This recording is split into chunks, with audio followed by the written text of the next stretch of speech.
खुद की बाउंड्रीज की इज्जत करना भी बहुत जरूरी है। उदाहरण के तौर पर, अगर आप एक इंट्रोवर्ट हैं जो लोगों से मिलना पसंद तो करता है, मगर उसके लिए घर पर अकेले वक्त बिताना भी उतना ही जरूरी है, तो ऐसे में आपको अपने पार्टनर से इस बारे में बात करनी चाहिए। हफ्ते में घर पर 3 पार्टीज करना आपके लिए मुमकिन नहीं है। या फिर क्या आपको बाहर जाना बहुत पसंद है और आपके पार्टनर को घर पर रहना ही अच्छा लगता है? इस केस में आपको अपने पार्टनर को बताना चाहिए कि आप कभी कभी अपने दोस्तों से मिलने बाहर जाएंगे, या फिर हफ्ते में किसी एक दिन आपके पार्टनर अगर आपके साथ बाहर आए तो आपको अच्छा लगेगा। अपनी नीड्स को बिना किसी झिझक के एक्सप्रेस करना भी बाउंड्री सेटिंग का एक हिस्सा होता है। अगर रिश्तेदार बिना बताए आपके घर आ धमके तो क्या आप परेशान हो जाते हैं? ऐसे में आपको रिश्तेदारों से कहना चाहिए कि वो हमेशा आने से पहले आपसे पूछें कि आप अवेलेबल हैं या नहीं। क्या आपको इस बात का दुख है कि आपके परिवार वाले आपका हाल चाल जानने के लिए कभी कॉल नहीं करते? आपको उन्हें इसके बारे में बताना चाहिए। क्या आपका कोई ऐसा दोस्त है जो हर वक्त आपसे पैसे, मदद, इमोशनल सपोर्ट मांगता रहता है और आपको उससे कभी भी कुछ नहीं मिलता? अगर कोई भी दोस्ती एक तरफा हो जाए तो आप उससे पीछे हट सकते हैं। क्या आप किसी ऐसे रोमांटिक रिलेशनशिप में हैं जिसमें आपका पार्टनर आपसे खुलकर कभी भी बात नहीं करता? आप अपने पार्टनर से इस बारे में बात कीजिए, क्योंकि आप प्यार और इज्जत डिजर्व करते हैं। अपनी जरूरतों को खुलकर बताने का कॉन्फिडेंस रखिए। जब आप अपनी बाउंड्रीज की इज्जत करेंगे तो बाकी लोग भी आपकी बाउंड्रीज की इज्जत कर पाएंगे।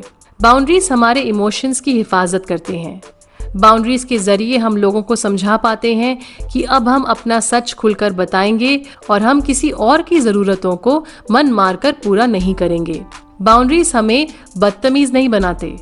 सच तो यह है कि बाउंड्रीज बनाना एक बहुत ही अच्छा तरीका होता है खुद से और दूसरों से प्यार जताने का, क्योंकि जब हम खुद की बाउंड्रीज की इज्जत करते हैं तब हमारे लिए दूसरों की बाउंड्रीज को समझना और उनकी इज्जत कर पाना बेहद आसान बन जाता है। वेक्सकिंग ने इस किताब में बाउंड्री सेट करने के स्टेप्स बताए हैं। सबसे पहले गौर कीजिए कि कौन सी स्थिति या जगह या बात पर आप ट्रिगर हो जाते हैं। सामने वाले की कौन सी कही बात या हरकत पर आपको गुस्सा आता है या आपको बुरा लगता है। जब आप इनके आसपास होते हैं तब आपका शरीर कैसा महसूस करता है? आपको सबसे पहली बार ऐसा कब लगा था? क्या इस इंसान की मौजूदगी में आपका कोई पुराना जख्म ताजा हो रहा है? अब उस ट्रिगर या इमोशन को अपनी किसी जरूरत के साथ जोड़ें। उदाहरण के लिए, अगर आपका दोस्त आपकी कही हुई बात किसी और को बता देता है और आपको इस हरकत पर बहुत गुस्सा आता है, तो इसका मतलब हुआ कि आप अपने रिश्तों में भरोसे को सबसे ऊपर रखते हैं। इसी तरह से अगर आपके घर में कोई बिना बताए आ धमके तो आप नाराज हो जाते हैं। इसका मतलब आपके लिए पर्सनल स्पेस और वक्त बहुत जरूरी है। इस जरूरत को ध्यान में रखते हुए एक सेंटेंस बनाइए, जैसे कि मैं रिश्तों में विश्वास और भरोसे की कद्र करता हूँ, इसीलिए अगर तुम मेरी बातें औरों को बताओगे तो मैं तुम्हारे साथ आगे से अपनी कोई बात शेयर नहीं करूँगा। या फिर मैं अपने वक्त और पर्सनल स्पेस की बहुत इज्जत करती हूँ, तुम्हारे साथ वक्त बिताना मुझे अच्छा लगता है, मगर अगली बार घर आने से पहले कॉल कर लेना। बिना माफी मांगे अपनी बातों को सामने रखने की कोशिश कीजिए, फिर दूसरा इंसान भी खुलकर आपको अपनी बात समझा सकता है। अगर आप अपनी बाउंड्रीज किसी को सामने बिठाकर नहीं बता सकते तो फिर आप उन्हें मैसेज भी कर सकते हैं। जीवन में अगर आपने कभी बाउंड्रीज बनाई ही नहीं या फिर आप अपने पुराने रिश्तों में अचानक बाउंड्रीज बनाने की कोशिश करते हैं तो हो सकता है आपको शुरुआत में काफी परेशानी हो। उदाहरण के तौर पर, अगर आपने अपने पुराने दोस्त से कहा कि वो आपको घर आने से पहले कॉल करें, मगर आपका दोस्त एक बार फिर बिना कॉल किए आ धमकता है, तो ऐसे में आप दरवाजा खोलकर उन्हें बहुत प्यार से कह सकते हैं कि आप आज व्यस्त हैं और उनसे फिर किसी दिन मिलेंगे। शायद उन्हें गुस्सा आए और अपना गुस्सा संभालना भी उनकी ही जिम्मेदारी है। जब आप अपनी कही हुई बात पर बने रहेंगे तो लोग आपकी बनाई हुई बाउंड्रीज को सीरियसली ले पाएंगे। शांत मन से इसका अभ्यास करते रहें और धीरे धीरे बाउंड्रीज बनाना आपकी स्वाभाविक प्रकृति बन जाएगी। अक्सर हम ट्रॉमा से बाहर नहीं निकल पाते क्योंकि हमारे परिवार में जनरेशनल ट्रॉमा होता है, यानी कि ऐसा ट्रॉमा जो हर पीढ़ी ने अपनी अगली पीढ़ी को मुफ्त में आगे दे दिया। अगर पीढ़ी दर पीढ़ी कोई भी इस ट्रॉमा के चक्रव्यूह को नहीं तोड़ता, तो वही दुख और तकलीफ सालों तक उस परिवार के साथ कदम बढ़ाकर चलती रहती है। जिन जख्मों के दर्द से हमारे माँ बाप खुद को बाहर नहीं निकाल पाए, उन जख्मों का असर हम पर भी पड़ा है और हम दुनिया को उसी धुंधले चश्मे से आज भी देख रहे हैं। जिन जख्मों से हमारे दादा दादी नाना नानी नहीं उभर पाए थे, उनका असर हमारे माँ बाप पर पड़ा। इसी तरह अगर हम खुद को पुराने जख्मों के असर से बाहर नहीं निकालेंगे, तो इसका असर हमारी आने वाली पीढ़ी पर पड़ेगा। छोटे बच्चों को बचपन से कंपेयर करना या फिर उनके रंग की वजह से उन्हें धुतकारना, अच्छे नंबर लाने पर तारीफ वरना गालियां, ये सारी आदतें हर पीढ़ी ने अपनी आने वाली पीढ़ी तक जाने अनजाने पहुंचाई हैं। जब हम दो बच्चों की आपस में तुलना करते हैं, तो हम उनके दिमाग में इनसिक्योरिटी की भावना पैदा कर देते हैं और उनके लिए खुद को पूरी तरह से अपनाना मुश्किल हो जाता है। हमारा समाज बचपन से हमें जज करना सिखाता है। हम खुद को हर वक्त कठोरता से जज करते रहते हैं, इसीलिए हमारे लिए फिर दूसरों को भी जज करना स्वाभाविक बन जाता है।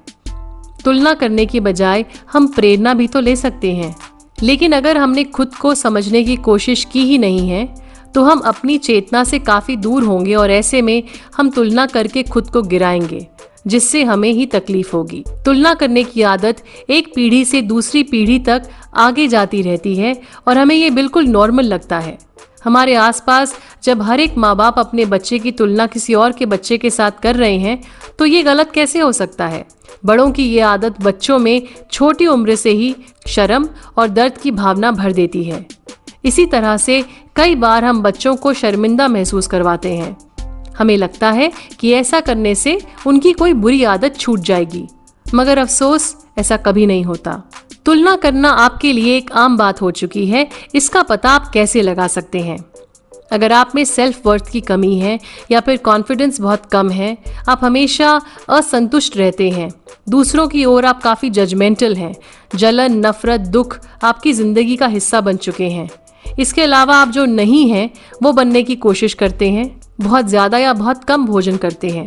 जब हम चेतना के बिना खुद की तुलना दूसरे से करते हैं, तो दो चीजें होती हैं। या तो हमें लगता है कि हम काबिल नहीं हैं, या फिर हमें लगता है कि दूसरे हमारे सामने कुछ भी नहीं है। कोई भी ट्रॉमा हो, हम चाहें तो वो हम पर रुक सकता है। अगली प्रैक्टिस की तरफ बढ़ते हैं। हमें खुद के बारे में नए सबकॉन्शियस बिलीव्स बनाने हैं। आप अपने ट्रॉमास की लिस्ट पहले ही बना चुके हैं। अब हमें इस लिस्ट के साथ बैठना है।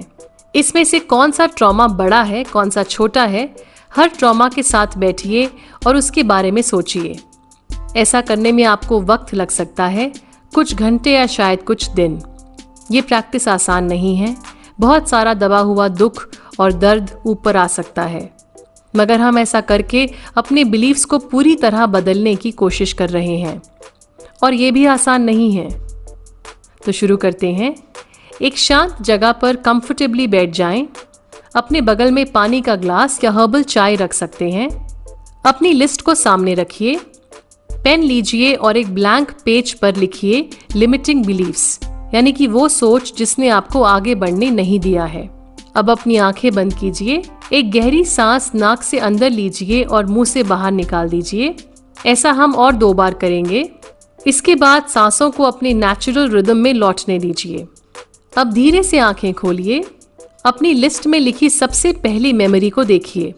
इसे धीरे से पढ़िए और फिर से आंखें बंद कर लीजिए। इस याद को ताज़ा करते ही आपका हाथ कहाँ जा रहा है?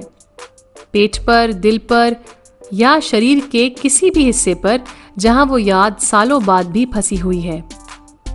उस याद के साथ कुछ वक्त बिताइए और फिर खुद से पूछिए, इस याद की वजह से क्या मैंने कोई बिलीफ बना लिया है? अगर कोई बिलीफ आपके दिमाग में आता है तो आंखें खोलिए और उसे पेपर पर लिख दीजिए। उदाहरण के तौर पर वेक्स किंग अपनी जिंदगी से हमें इस एक्सरसाइज को करना समझा रहे हैं। इनको याद है कि बचपन में इन्हें खाना नहीं मिलता था क्योंकि इनकी माँ के पास खाने के लिए पैसे नहीं होते थे। इसकी वजह से वेक्स किंग का बिलीफ बन गया कि जब भी उन्हें खाना मिले उन्हें जरूरत से ज्यादा खाना है, क्योंकि हो सकता है कल फिर उन्हें खाना खाने को न मिले। हर मेमोरी पर आपको इसी तरह से काम करना है। जरूरी नहीं है कि हर याद से कोई ना कोई बिलीफ जुड़ा होगा। ऐसी यादों को जाने दें। दूसरी तरफ कुछ यादें ऐसी होंगी जिन्होंने आपके दिमाग में ढेर सारे बिलीव्स पैदा कर दिए और इन यादों के साथ काम करने में आपको ज्यादा वक्त लग सकता है।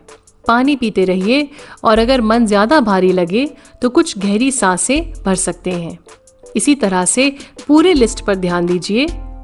अब हमने इस लिस्ट को दिमाग से निकाल दिया है और हमारे सामने एक नई लिस्ट तैयार है, लिमिटिंग बिलीव्स की लिस्ट। जब हमारे लिमिटिंग बिलीव्स हमारे सामने आ चुके हैं तो हम उन्हें बदल कर अपने पूरे जीवन का अनुभव बदल सकते हैं। आप सुन रहे हैं वेक्स किंग की लिखी हुई किताब healing is the new high की बुक समरी मेरे यानी नीता के साथ सिर्फ कुकू एफएम पर। खुद के साथ नए तरीके से काम करना। हमारा दिमाग बेहद फ्लेक्सिबल होता है। ये सीखने को हमेशा तैयार रहता है और बदलना भी चाहता है। इस किताब में लिखी एक्सरसाइजेस को करने के साथ साथ वो सब कीजिए जिनसे आपको खुशी मिलती है। दोस्तों से मिलना, नेचर में वक्त बिताना, अपने पेट के साथ खेलना या फिर थिएटर में जाकर फिल्म देखना। हीलिंग का प्रोसेस हमेशा दर्दनाक हो ये जरूरी नहीं। अब वक्त है अपने अंदर के बच्चे को जगाकर नए बिलीफ सीखने का। हम खुद ही दुखी रहने का या खुश रहने का फैसला लेते हैं। पुराने पैटर्न्स की वजह से हम बार बार उन एक्सपीरियंसेस में फंसते हैं जहां हमें दर्द होता है। जैसे वेक्स किंग बार बार जंक खाना खाते थे। ये खाना खाकर वो अंदर से कमजोर महसूस करते थे, लेकिन दरअसल वो ज्यादा खाने से जिंदगी की बोरियत को दूर करने की कोशिश कर रहे थे। उनकी माँ हमेशा कहती थी कि अच्छी सेहत के लिए खूब सारा भोजन लेना जरूरी है। इसीलिए वेक्स किंग का पेट कितना ही भरा क्यों ना हो, वो हर वक्त खाते रहते थे। उन्हें लगता था कि अच्छा खाने से वो खुद की और परिवार की सुरक्षा कर पाएंगे, लेकिन ज्यादा खाने की वजह से उनका वजन काफी बढ़ गया और वो खुद से निराश रहने लगे थे। कुछ साल पहले वेक्स किंग के पास एक महिला आई जो अपने एक्स से काफी एडिक्टेड थी। उनका एक्स पार्टनर उन्हें मारता था और इस इंसान के साथ रहना महिला के लिए काफी दर्दनीय था। लेकिन बिना उस झगड़े और मारपीट के ये महिला काफी बोर हो जाती थी और इसीलिए हर बार लौटकर इस आदमी के पास चली जाया करती थी। अपने इस व्यवहार की वजह से ये क्लाइंट खुद से ही परेशान हो चुकी थी। बातचीत से पता चला कि बचपन में इस महिला के माँ बाप भी काफी हिंसक थे, इसीलिए उन्हें ड्रामा और इंटेंसिटी की आदत हो गई थी। ये खुद को पसंद नहीं करती थी और इनके लिए हिंसक बर्ताव जिंदगी की आम जरूरत सी बन गई थी। इनका बिलीफ था कि किसी भी रिश्ते में हिंसा जरूरी है। हर बार लिमिटिंग बिलीफ्स आसानी से समझ में आ जाए ये जरूरी नहीं। कभी कभी कोई छोटा सा इवेंट हमारे अंदर एक ऐसा बीज बो देता है जो हमें सालों तक आगे बढ़ने नहीं देता। वेक्स किंग के एक दोस्त को बचपन में किसी ने एक साइंटिफिक प्रश्न पूछा था। दोस्त ने सवाल का जवाब दिया, मगर पूछने वाले ने इस दोस्त का सबके सामने मजाक उड़ाया और कहा कि वो जवाब गलत था। साथ में ये भी कहा कि जब जवाब नहीं आता तो बोलो कि नहीं आता, ये मत बोलो कि तुम्हें जवाब पता है। इस हादसे की वजह से आज तक ये शख्स सामने आकर किसी सवाल का जवाब नहीं देता। वो चुप रहता है क्योंकि उसे लगता है कि जवाब गलत होने पर सब उस पर हंसेंगे। इस शख्स को काफी बातों का ज्ञान है और इसकी बातें सुनकर लोगों को फायदा हो सकता है, मगर इसके लिमिटिंग बिलीफ ने इसे जिंदगी में आगे बढ़ने से रोका हुआ है। हमारे सारे अनुभवों ने ही हमारे बिलीव्स का निर्माण किया है। कुछ बिलीव्स हमारे लिए फायदेमंद हैं, कुछ के होने ना होने से कोई फर्क नहीं पड़ता और कुछ हमारे लिए काफी हानिकारक हैं। बचपन में जो भी हुआ उसके लिए हम जिम्मेदार नहीं हैं, लेकिन बचपन की कंडीशनिंग को अब बदलने की जिम्मेदारी हमारी जरूर है। बीते हुए कल को कोसने से हमारा आज नहीं बदल सकता। रीपेरेंटिंग एक तरीका है जो माँ बाप को सिखाया जाता है ताकि वो अपने बचपन के बिलीव्स पर काम करें और अपने छोटे बच्चों तक उन बिलीव्स को पहुँचने ना दें। लेकिन ये तरीका किसी के लिए भी फायदेमंद हो सकता है। कैथरीन टेलर ने अपनी किताब द इनर चाइल्ड वर्कबुक में रीपेरेंटिंग के 6 स्टेप्स के बारे में लिखा है। अगर आप चाहें तो आप ये किताब भी पढ़ सकते हैं। रीपेरेंटिंग के जरिए आप खुद को अपनी जिंदगी में नए अनुभवों को लाने की अनुमति देते हैं। इसके अलावा कौन सा अनुभव आपको याद रखना है और किस याद की सीख को समझकर उसे जाने देना है, ये भी हम रीपेरेंटिंग से सीख सकते हैं। सोचिए कि आप खुद के साथ बैठे हैं, आप अपने बचपन की आंखों में आंखें डालकर देख रहे हैं। आप खुद से कहते हैं कि तुमने उस बात को सच माना था ना, वो सच नहीं है। तुम रो सकते हो, चिल्ला सकते हो। मानता हूं कि उस बात को छोड़ना तुम्हारे लिए मुश्किल है, लेकिन अब तुम बिल्कुल सुरक्षित हो और प्यार के हकदार हो। वेक्सकिंग के दोस्त ने खुद को बचपन के दर्द से इसी तरह बाहर निकाला। उन्होंने अपने इनर चाइल्ड की आंखों में देखा और उस बच्चे के जवाब का मजाक उड़ाने की बजाय उससे कहा, वाओ, ये कितना अच्छा जवाब दिया तुमने। सही जवाब कुछ और है, लेकिन तुम कितना कुछ जानते हो, शाबाश। इस साधारण सी एक्सरसाइज से इनके दोस्त के बचपन का ट्रॉमा ठीक हो गया। इसी तरह हमें भी अपने इनर चाइल्ड के साथ समझदारी और प्यार से पेश आना है। बड़े होने के बाद भी हम नए एहसास और अनुभव के साथ अपने दिमाग के न्यूरल पाथवेज को बदल सकते हैं। उदाहरण के लिए, अगर आप खुद से बार बार कहेंगे कि आप किसी काम के नहीं हैं, तो आपके दिमाग में न्यूरल पाथवेज बनेंगे जिनसे ऐसे ही इमोशंस निकलेंगे, जिससे आपको फिर यही लगेगा कि आप वाकई में किसी काम के नहीं हैं। दूसरी तरफ, अगर आप खुद से कहें कि मैं हर बार सीखता हूँ, तो आपके दिमाग में प्रगति की लहर दौड़ेगी और फिर आपके जीवन का अनुभव भी कुछ वैसा ही होगा। इस किताब में इतने आगे तक पहुंचकर आपने खुद की काफी हद तक रीपेरेंटिंग ऑलरेडी कर ली है। इस बात के लिए आप खुद को थैंक यू कह सकते हैं। ये समझना बहुत जरूरी है कि रीपेरेंटिंग करने का मतलब ये नहीं है कि आपके माँ बाप गलत हैं या थे। हर इंसान की तरह वो भी इम्परफेक्ट हैं। उन्होंने अपने नजरिए से आपके लिए बहुत कुछ किया और अब आप खुद को वो सब देना चाहते हैं जो आपको बचपन में नहीं मिल पाया था। अगली प्रैक्टिस शुरू करते हैं। लिमिटिंग बिलीव्स की लिस्ट को बाहर निकालिए। इस लिस्ट में से 5 यादें चुनिए। ये वो बिलीव्स हैं जो आपकी जिंदगी के हर पहलू में मौजूद हैं।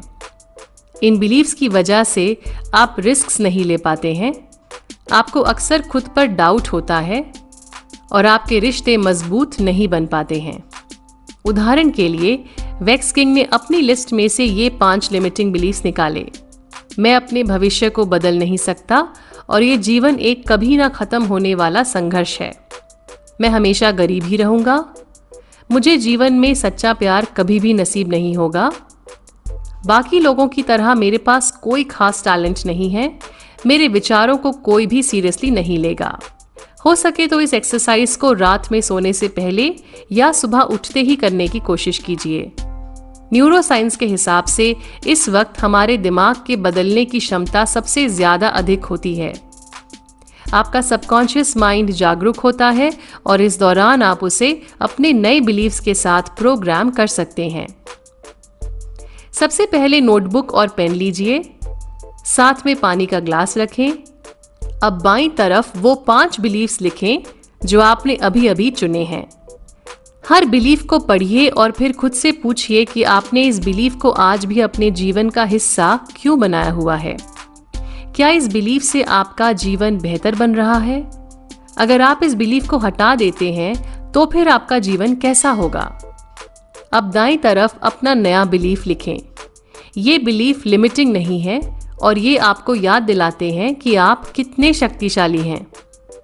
ये नया विश्वास आपको एक ऊंची वाइब्रेशन की तरफ ले जाएगा।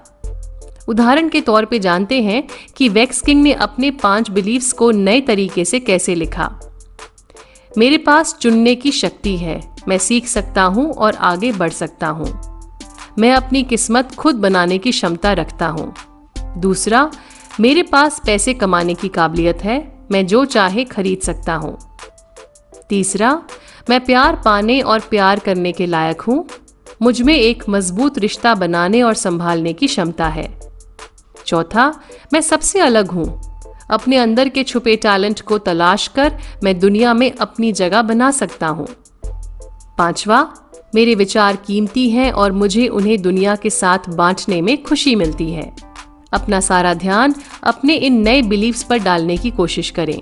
इन्हें पूरी तरह से अपनाने के लिए आपको कुछ सबूत इकट्ठे करने होंगे कि ये आपका नया सच कैसे हैं। अपनी किताब में इन सवाल के जवाब लिखें। सबसे पहला सवाल, अभी तक आपकी जिंदगी में ऐसा क्या हुआ है जो इस नए बिलीफ के मुताबिक है? अपने नए बिलीफ को अपना सच बनाने के लिए मैं आज ऐसा क्या अलग कर सकता हूँ? अगर ये बिलीफ मेरी जिंदगी का सबसे बड़ा सच है तो फिर मैं कैसे चलूंगा, बोलूंगा, महसूस करूंगा? इसके बाद हमें रोज किसी न किसी तरह से इस नए बिलीफ को याद करते हुए अपनी आत्मा तक पहुंचा देना है। आप चाहे तो नए बिलीफ को अपने कमरे में एक कागज पर लिखकर चिपका सकते हैं या फिर अलमारी के पीछे, फ्रिज पर, बाथरूम के शीशे पर लिख सकते हैं। चाहे तो फोन पर अलार्म भी लगा सकते हैं। जब भी आपको लगे कि आप पुराने बिलीफ के हिसाब से कोई भी फैसला ले रहे हैं तो अपनी चेतना को वापस लाते हुए नए बिलीफ को दोहराएं। आपके नए बिलीफ से आपके अंदर काफी बदलाव आएंगे। आपको लगेगा कि ये वो चीजें हैं जो काश बड़ों ने आपसे कही होती। मगर याद रखिए, अब आप खुद बड़े हैं, इसीलिए ये बिलीफ्स खुद से बार बार कहिए। इस एक्सरसाइज से हम अपने अंदर सीखने की इच्छा को दोबारा जागरूक करते हैं। इससे हमारी मेंटल बॉडी अलर्ट हो जाती है और हीलिंग के साथ साथ जीवन के प्रति उत्सुकता भी बढ़ जाती है। वक्त और कोशिश के साथ ये नए बिलीव्स आपकी जिंदगी का हिस्सा बन जाएंगे और इन पर विश्वास करना आपके लिए स्वाभाविक हो जाएगा। क्या कभी आपको ऐसा लगा है कि आप कुछ भी नया नहीं सीख रहे हैं या शायद नहीं सीखना चाहते हैं? कई बार किसी दर्दनाक हादसे के बाद हमारे अंदर अचानक से बहुत सारी ऊर्जा आ जाती है। आप जिंदगी को नए लोगों से, नए आइडियाज से, नए स्किल्स से भर देना चाहते हैं। ब्रेकअप के बाद हेयर स्टाइल बदल देना एक आम बात है, या फिर किसी दुख से दूर जाने के लिए घूमने चले जाना या शहर बदल लेना। लेकिन फिर कुछ समय बाद दुख का बादल वापस लौटता है और इस बार हम अपने अंदर ही खो जाते हैं। ना किसी से मिलने का मन होता है, ना अच्छे कपड़े पहनने का, और ना कुछ नया सीखने की इच्छा होती है। कुछ भी आकर्षक नहीं लगता, सुबह उठने का मन नहीं करता। जब आपको लगता है कि दुनिया में सिर्फ दुख है और आप यहाँ सुरक्षित नहीं हैं, तो फिर बाहर निकलकर कुछ भी करने का मन कैसे करेगा? मगर सच तो ये है कि हीलिंग के लिए सोशल कनेक्शन बेहद जरूरी है। इसीलिए धीरे धीरे ही सही, मगर अपने दरवाजे खोलिए। खुद के बारे में और दूसरों के बारे में ज्यादा जानने की कोशिश कीजिए। देखिए कि आपको कौन सी नई चीज सीखने का मन है या आप सीख सकते हैं। खुद को प्यार देने की कोशिश कीजिए। जजमेंट की आदत को छोड़ने की कोशिश कीजिए। किसी भी परिस्थिति को हैंडल करने के एक से ज्यादा तरीके हो सकते हैं, इसीलिए खुद को या दूसरों को जज करने से हम अपनी हीलिंग जर्नी में पीछे चले जाते हैं। हमें अपनी जिंदगी में वैज्ञानिक बनना है जो नई नई चीजें सीखता है और आविष्कार करता है, ना कि क्रिटिक जो हर बात में खामियां निकालता है। उन लोगों से मिलिए जो हमेशा कुछ नया सीखने की कोशिश कर रहे होते हैं। ऐसे लोगों की वाइब्रेशन काफी ऊंची होती है। आपको याद है कि जब आप छोटे थे तब आप कितना कुछ जानना चाहते थे। आप हर बात पर बड़ों से क्यों, कैसे, कहां सवाल ही पूछते रहते थे। क्या अब भी आप अपनी हीलिंग के सफर में इसी तरह से सवाल पूछ सकते हैं? आप चाहें तो और लोगों से उनकी हीलिंग जर्नी के बारे में पूछ सकते हैं। खुद को ऑब्जर्व कीजिए, अपने पैटर्न्स को स्टडी कीजिए। आपको अपनी पर्सनालिटी को पूरी तरह से बदलना नहीं है। और वेक्स किंग ये नहीं कह रहे हैं कि आपको नेगेटिविटी को जबरदस्ती दूर रखना है या हर वक्त अच्छा महसूस करने का नाटक करना है। आपको बस खुद से सवाल पूछने हैं, खुद को धीरे धीरे नए अनुभवों की तरफ बढ़ने की अनुमति देनी है। हो सकता है शुरुआत में ये करना आपको थोड़ा मुश्किल लगे, क्योंकि खुद को बाहर निकालने का मतलब है अपने अंदर छुपे चोट खाने के डर का एक बार फिर सामना करना। वेक्स किंग के क्लाइंट्स अक्सर उनसे कहते हैं कि तुम्हारे लिए कहना बहुत आसान है, ये मुझसे नहीं हो पाएगा, तुम नहीं समझ सकते, आदि इत्यादि। ये सच है कि हम किसी और का दर्द पूरी तरह से कभी नहीं समझ सकते, मगर ये भी सच है कि हम सब मुसीबतों से गुजरे हैं और गुजर रहे हैं। हम सबको कभी ना कभी लगा है कि जिंदगी अनफेयर है और पूरी दुनिया हमारे खिलाफ क्यों काम कर रही है। वेक्स किंग कहते हैं कि अगर उनकी जिंदगी में मुसीबतें नहीं आई होती तो वो ये किताब कभी नहीं लिख पाते। अगर उन्होंने जिंदगी में कुछ झेला नहीं होता और वो किसी को जाकर कोई सलाह देते तो उनकी सलाह कौन लेता और कौन मानता। वेक्स किंग दूसरों को वही बता रहे हैं जो उन्होंने खुद किया है। उनकी बात समझकर अगर कोई बेहतर महसूस करने लगता है तो इससे उसके आसपास के लोगों को भी फायदा होगा। बुरे वक्त में खुद से कठोरता से पेश न आए। अगर आप हर समय दुनिया के सामने पीड़ित होने का व्यवहार करेंगे तो फिर दुनिया आपसे एक पीड़ित की तरह ही बर्ताव करेगी। अब चलिए अगले एक्सरसाइज की तरफ बढ़ते हैं। इस मेडिटेशन के जरिए आप अपने नए बिलीव्स को सबकॉन्शियस माइंड में उतार पाएंगे। ये मेडिटेशन सिर्फ 10 मिनट का है, लेकिन आप चाहें तो ज्यादा देर तक बैठ सकते हैं। ये आपकी हीलिंग जर्नी है और आप इसे अपने तरीके से कर सकते हैं। एक शांत जगह पर बैठ जाएं। ध्यान रखिए कि यहाँ आपको कोई भी कम से कम 10 मिनट तक परेशान ना करे। दीवार पर या किसी पेड़ पर अपनी पीठ लगाकर बैठ जाइए। आप अपनी आंखें खुली रख सकते हैं या बंद कर सकते हैं। अब 3 गहरी सांसें लीजिए। नाक से सांस अंदर लीजिए और मुंह से सांस बाहर निकाल दीजिए। अब अपने दोनों हाथों को छाती के बीच रिब केज पर रखिए। सांस अंदर लीजिए। रिब केज को उठते और बैठते महसूस कीजिए। अब फिर सांस लीजिए। इस बार दाएं हाथ पर ध्यान लगाइए। दाएं रिब को ऊपर उठता महसूस कीजिए। अब रिब्स के पीछे के हिस्से पर ध्यान केंद्रित कीजिए। इस जगह को एक्सपैंड होता महसूस कीजिए। इसी तरह दाएं हाथ और दाएं रिब पर ध्यान दीजिए। सांस अंदर लीजिए और इस एरिया को एक्सपैंड होता महसूस कीजिए। अब सांस बाहर छोड़ दीजिए। इस ब्रीदिंग पैटर्न को एक बार फिर दोहराइए। अपने हाथों को खुला छोड़ दीजिए। सांसों की प्रक्रिया को सामान्य होने दीजिए। अब याद कीजिए कि आप अपने नए बिलीफ से खुद को क्या संदेश देना चाह रहे हैं। शायद उस नए बिलीफ के नीचे असली संदेश ये है कि आप प्यार के हकदार हैं, या फिर आप बेहद शक्तिशाली हैं, कॉन्फिडेंट हैं, लायक हैं। भविष्य में आप जो चाहें वो बन सकते हैं। उदाहरण के लिए, मैं खुद को प्यार करने की और प्यार पाने की अनुमति दे रहा हूँ, या फिर मैं अपने अंदर की शक्ति और आत्मविश्वास का अनुभव करने के लिए तैयार हूँ। मैं भविष्य को लेकर बेहद उत्तेजित हूँ। अब अपने चेहरे पर एक मुस्कान आने दीजिए। ये सब करते हुए आप आखिर खुद के हीलर बन ही गए हैं। अपने दोनों हाथों को अब अपने पेट के निचले हिस्से पर रख दें। अपने हाथों की गर्माहट को महसूस कीजिए।